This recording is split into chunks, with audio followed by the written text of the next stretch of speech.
Hello everyone, I hope so you all are safe and sound. Now we continue our chapter Dissolution of Partnership Firm. Yes students, we continue our chapter Dissolution of Partnership. First of all, we read the format of realization account. Listen, हमें question में balance sheet given होगी। Balance sheet को देख के हमने सबसे पहले अपना रियलाइजेशन अकाउंट बनाना है। तो देखो, सबसे पहले हमने अपनी सन्ड्री एसेट्स अकाउंट को क्लोज करना है। तो सन्ड्री एसेट्स डेबिट बैलेंस होता है एसेट्स का, उसको क्रेडिट करेंगे क्लोज करने के लिए। तो रियलाइजेशन अकाउंट में हम सन्ड्री एसेट्स को कहाँ ट्रांसफर करेंगे? Debit side to sundry assets at book value. Book value का मतलब होता है बैलेंस शीट के अंदर इनकी क्या वैल्यू है, जो बैलेंस शीट के अंदर वैल्यू है। At gross value, gross value means before deducting the provision. So all assets are transfer to the debit side of realisation account to sundry assets except cash and bank balance. Cash और bank balance को transfer नहीं करना क्योंकि उसका account बनेगा। Capital account, इसको भी transfer नहीं करना क्योंकि कैपिटल अकाउंट हमारा सेपरेट अकाउंट बनेगा। P&L, डेफर्ड रिवेन्यू एक्सपेंडिचर, ये हमारी फिक्टिशियस एसेट्स हैं। हम ऑलरेडी रीड कर चुके हैं कि ये अनएडजस्टेड लॉस हैं। इनको हमने कहाँ ट्रांसफर करना है? पार्टनर्स कैपिटल अकाउंट की डेबिट साइड। और पार्टनर्स लोन, पार्टनर्स लोन कभी भी रियलाइजेशन अकाउंट में नहीं जाता, चाहे वो एसेट साइड गिवन है चाहे वो लाइबिलिटी साइड गिवन है। तो सन्ड्री एसेट्स रियलाइजेशन अकाउंट की debit side to sundry assets at book value at gross value. क्या कंडीशन है? कैश और bank balance, P&L, partners capital account और पार्टनर्स लोन अकाउंट को छोड़कर बाकी सारी एसेट्स को हमने बुक वैल्यू पे ट्रांसफर करना है और ग्रोस वैल्यू पे। अब सेकंड टर्न आती है लाइबिलिटीज की। तो अब हमने सन्ड्री लाइबिलिटीज अकाउंट को क्लोज करना है। तो इसको कहाँ ट्रांसफर करेंगे? Credit side by sundry liabilities. देखो क्रॉस जा रहा है, लेफ्ट राइट पे और राइट लेफ्ट पे, ऐसे क्रॉस। तो bye sundry liabilities, for example कौन कौन सी लाइबिलिटीज जाएंगी? यहाँ पे एक्सटर्नल आउटसाइडर्स की liabilities, sundry creditors, bills payable, provident fund, outstanding expenses, outsiders loan. Loan में हमने ये पॉइंट देखना है कि अगर लोन के साथ पार्टनर्स का नेम गिवन है तो छोड़ दो। अगर आउटसाइडर पार्टनर्स के अलावा कोई और नाम गिवन है, इसका मतलब ये आउटसाइडर है, तो उसको हमने कहाँ ट्रांसफर करना है? रियलाइजेशन अकाउंट की क्रेडिट साइड। तो इस प्रकार हमने अपने एसेट अकाउंट और लाइबिलिटीज अकाउंट को क्लोज किया। उसके बाद यहाँ पे हमें क्या गिवन होगा? P&L, रिजर्व फंड अगर गिवन है सम के अंदर, तो इसका मतलब ये हमारे अनडिस्ट्रीब्यूटेड प्रॉफिट हैं। तो अदर चैप्टर्स के तरह हैं, जैसे हम एडमिशन में, रिटायरमेंट में इसको PCA में ट्रांसफर करते हैं, तो यहाँ पे भी हमने इन दोनों ट्रांजैक्शन को कहाँ ट्रांसफर करना है? PCA में, credit side. Partners capital account partners capital में जाएगा और partners loan account separate account बनेगा। तो इस प्रकार हमने अपनी बैलेंस शीट की सारी एसेट्स और लाइबिलिटीज को डिफरेंट अकाउंट में ट्रांसफर कर दिया। इसके बाद अब हम अपनी एडजस्टमेंट को देखेंगे। एडजस्टमेंट के अंदर एसेट की कोई भी बात है, चाहे वो कैश रियलाइज्ड है या एसेट को कोई पार्टनर टेक ओवर कर रहा है, तो वो क्रेडिट साइड आएगा। देखो पहले एसेट्स बैलेंस शीट से कहाँ आई हैं? रियलाइजेशन अकाउंट की डेबिट साइड। अब एडजस्टमेंट के अंदर कोई भी एसेट की इंफॉर्मेशन गिवन है तो वो कहाँ जाएगा? क्रॉस। देखो ऐसे क्रेडिट साइड ऑफ रियलाइजेशन। सिर्फ हमने 2 लाइंस लिखनी है, बाय बैंक और कैश या बाय पार्टनर्स कैपिटल अकाउंट। अगर एसेट्स को कैश में रियलाइज किया है, यानी कि फर्म के अंदर इंफॉर्मेशन गिवन है कि assets are sold for cash, assets are realised for cash, इसका मतलब बाय बैंक है।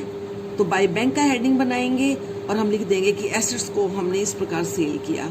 अगर एसेट को कोई पार्टनर टेक ओवर करता है तो पार्टनर्स के नाम डाल देंगे, बाय पार्टनर्स कैपिटल अकाउंट। तो देखो बैलेंस शीट से एसेट्स यहाँ उसके बाद एडजस्टमेंट में एसेट की कोई भी इंफॉर्मेशन गिवन है तो वो कहाँ जाएगा, रियलाइजेशन अकाउंट की क्रेडिट साइड। सिर्फ 2 हेडिंग बनाने हैं, बाय बैंक और बाय पार्टनर्स कैपिटल अकाउंट।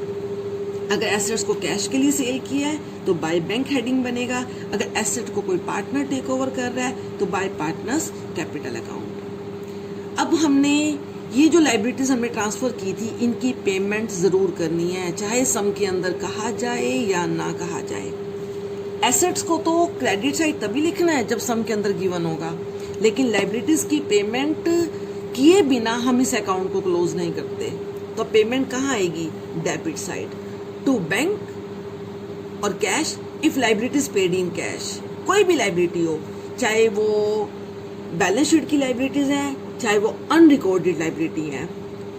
यहाँ पे हम 3 चीजों को लिखेंगे, recorded liabilities, unrecorded liabilities and expenses paid. तो उसका हेडिंग क्या बनेगा, टू बैंक और कैश अकाउंट। अगर लाइबिलिटीज की पेमेंट कोई पार्टनर करता है या एक्सपेंसेस की पेमेंट कोई पार्टनर करता है तो बैंक और कैश की जगह पे क्या नाम आ जाएगा, to partners capital account. For liabilities taken over by partner और एक्सपेंसेस पेड बाय पार्टनर और पार्टनर्स कमीशन। तो क्या हेडिंग बनेगा हमारा, टू पार्टनर्स कैपिटल अकाउंट। अब रियलाइजेशन अकाउंट हमारा नॉमिनल अकाउंट है, इसकी हम क्लोजिंग करेंगे। सेम वही रूल्स हैं नॉमिनल अकाउंट के। If credit is more than debit, अगर क्रेडिट ज्यादा है डेबिट से तो प्रॉफिट होगा, अगर डेबिट ज्यादा है क्रेडिट से तो लॉस होगा। तो देखो टू प्रॉफिट बैलेंसिंग फिगर, ये हम रियलाइजेशन अकाउंट की क्लोजिंग करेंगे। अगर क्रेडिट ज्यादा है, बैलेंसिंग फिगर डेबिट साइड आ रहा है तो टू प्रॉफिट, और ये प्रॉफिट कहाँ ट्रांसफर होगा, पार्टनर्स कैपिटल अकाउंट में।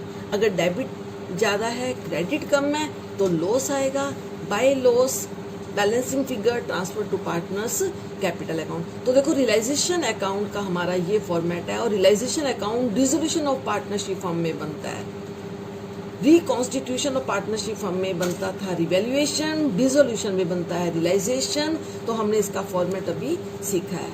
अब इसको अच्छे से क्लियर करने के लिए हम अपना 4th प्रैक्टिकल स्टार्ट करेंगे। Listen,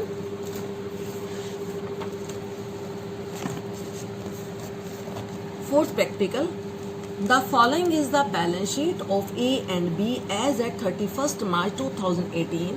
The profit sharing ratio of the partners are 3:2. Listen, balance sheet. सबसे पहले हमने बैलेंस शीट के सारे आइटम्स को क्लोज करना है। Assets, first of all we will close the account of assets. All assets are transfer to the debit side of realisation account. Assets land and building, तो कहाँ जाएगी रियलाइजेशन अकाउंट की debit side. देखो to sundry assets, land and building book value पे, book value का मतलब होता है जो बैलेंस शीट के अंदर वैल्यू शो की गई है। Land and building 30,000, motor vehicle 18,300 हमें सम के अंदर गिवन है, stock 72,800 and debtors 1,13,200 before deducting the provision. Gross value पे ट्रांसफर करना है, आफ्टर डिडक्टिंग प्रोविजन नहीं लेना। जैसे ये देखो 1,13,200 ये हमारी ग्रोस वैल्यू है प्रोविजन, और ये हमारी नेट वैल्यू है। हमने ग्रोस वैल्यू पे ट्रांसफर करना है, कहाँ, रियलाइजेशन अकाउंट की debit side cross. Right hand वाली ट्रांजेक्शन को लेफ्ट हैंड पे और लेफ्ट हैंड वाली को राइट पे। तो यहाँ पे ये डेटर्स 1,13,200 और जो प्रोविजन है वो उसी side he, by provision for doubtful debts 2,450। अब उसके बाद जो कैश एट बैंक है इसको हमने बैंक अकाउंट में ट्रांसफर करना है, क्रॉस डेबिट साइड। देखो बैंक अकाउंट बैलेंस बीडी 13,650। हमने सारी एसेट्स अकाउंट को क्लोज कर दिया। जो हमारी फिक्स एसेट्स थी वो रियलाइजेशन अकाउंट की डेबिट साइड, और जो कैश एट बैंक था उसको हमने बैंक अकाउंट। अब हम लाइबिलिटीज अकाउंट को क्लोज करेंगे। Liabilities only external liabilities are transfer to realisation account. तो क्रेडिटर्स एक्सटर्नल लाइबिलिटी, क्रेडिटर्स 97,500 कहाँ ट्रांसफर करेंगे, credit side of realisation account, by creditors 97,500। उसके बाद हमें कैपिटल गिवन है ए बी, तो कैपिटल्स कहाँ जाएंगी, कैपिटल अकाउंट में, जैसे हम पहले ट्रांसफर करते थे partners capital account, partners capital account balance BD, ए की कैपिटल का बैलेंस है 85,000 और बी की कैपिटल का बैलेंस है 63,000। इस प्रकार हमने अपनी बैलेंस शीट की सारी कैपिटल के बैलेंस बी 63,000, इस प्रकार हमने अपनी बैलेंस शीट के सारे अकाउंट्स को क्लोज कर दिया है। अब हम बैलेंस शीट के बाहर outside the balance sheet means adjustment को देखेंगे। Listen, the partners decided to dissolve the firm on and from the date of the balance sheet, motor vehicles and stock were sold for cash at 16,950 and 77,600 respectively. All debtors were realized in full. Land and building were sold at rupees 43,500. देखो यहाँ तक सारी assets की बात कर रहा है। अब रियलाइजेशन अकाउंट में एसेट्स की सेल वैसे हमारी जर्नल एंट्री होती है, bank account debit to realisation, तो रियलाइजेशन अकाउंट क्रेडिट है। अब हमने क्रेडिट साइड लिखना है। बैलेंस शीट के अंदर अगर cash at bank word given है तो बाय बैंक लेना है, अगर कैश वर्ड गिवन है तो हमने कैश अकाउंट ओपन करना है। तो यहाँ पे बाय कैश एट बैंक है तो बैंक अकाउंट ओपन होगा। तो देखो बाय बैंक हमने यहाँ पे एसेट्स रियलाइज्ड का मतलब है कि इन एसेट्स को सेल करके हमारे पास ये कैश आया है। तो मोटर व्हीकल हमारी कितने में रियलाइज्ड हुई है? 16,950 पे, स्टॉक 77,600 पे, debtors were realised in full, कहता है डेटर्स फुल पे रियलाइज्ड हुए हैं, यानी कि जो उनकी बुक वैल्यू थी उतने अमाउंट पे रियलाइज हुए हैं, कोई भी हमारा अमाउंट बैड डेप्ट नहीं हुआ। तो हमारे डेटर्स की बुक वैल्यू कितनी है? 1,13,200, ये फुल अमाउंट पे रियलाइज हुए हैं, तो इतना यही अमाउंट लिख देंगे हम 1,13,200। And after that land and building were sold at rupees 43,500। तो लैंड एंड बिल्डिंग को कितने पे सेल किया? 43,500 पे, तो यहाँ लिखेंगे 43,500। उसके बाद अब हमने अपनी लाइबिलिटीज की पेमेंट करनी है। अगर हमें सम के अंदर कहा गया है तो उसके अकॉर्डिंग, नहीं तो हमने बुक वैल्यू पे इनको पे जरूर करना है। बिना इनकी पेमेंट के हमने अपना रियलाइजेशन अकाउंट क्लोज नहीं करना। तो हमारे क्रेडिटर्स कितने हैं? 97,500 है। अब देखो सम के अंदर क्या कह रहा है? Creditors were paid off subject to discount of rupees 1,700। कहता है क्रेडिटर्स को हमने 1,700 डिस्काउंट पे पेमेंट की है। हमने जितनी पेमेंट की है हमने उतना लिखना है। डिस्काउंट का मतलब लेस, तो हम 97,500 में से 1,700 माइनस करेंगे तो हमारा कितना आएगा क्रेडिटर्स का? 95,800। हमने ये बताना है कि हमारे पास से कितना पैसा गया है। तो क्रेडिटर्स के बिहाफ पे हमारे पास से कितना अमाउंट गया है? 95,800। Expenses of realisation were rupees 1,250। कहते हैं बिजनेस को डिसॉल्व करने के या एसेट्स को रियलाइज करने के हमारे खर्चे कितने हुए हैं? 1,250। तो ये पे अगर कुछ ना कह रखा हो तो इसका मतलब इन एक्सपेंसेस की पेमेंट फर्म करेगी।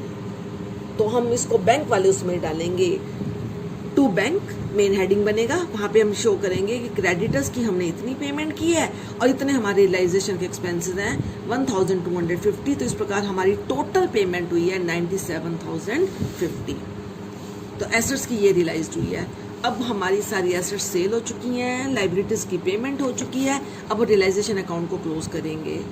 वही नॉमिनल अकाउंट के रूल्स हैं, credit more than debit then the difference amount will be profit, if debit is more than credit then the difference amount will be loss। तो यहाँ पे कैलकुलेशन करके हमने कंक्लूड किया कि हमारा क्रेडिट अमाउंट ज़्यादा है, डेबिट लेस है, और कितने का डिफरेंस आ रहा है? 19,850। तो हमारा ये प्रॉफिट आ गया और इस प्रॉफिट को भी हमने पार्टनर्स में उनकी प्रॉफिट शेयरिंग रेशियो में ही डिवाइड करना है। तो 19,850 को हमने किस रेशियो में डिस्ट्रीब्यूट करना है? 3:2 की रेशियो में, 3/5 एंड 2/5। उसके बाद सेकंड नंबर पे हमारा पार्टनर्स लोन अकाउंट बनता है, लेकिन बैलेंस शीट के अंदर पार्टनर्स लोन की कोई इन्फॉर्मेशन नहीं है। वो लाइबिलिटी साइड गिवन होगा लेकिन कुछ भी नहीं दे रखा। अब हम क्या करेंगे? पार्टनर्स कैपिटल अकाउंट बनाएंगे। तो पार्टनर्स कैपिटल अकाउंट के बैलेंस तो ऑलरेडी हम ट्रांसफर कर चुके हुए हैं। अब रियलाइजेशन अकाउंट्स, देखो हमने ए और बी के अकाउंट बना रहे हैं, तो हमने ये देखना है ए की कौन कौन सी ट्रांजैक्शन है, बी की कौन कौन सी ट्रांजैक्शन है।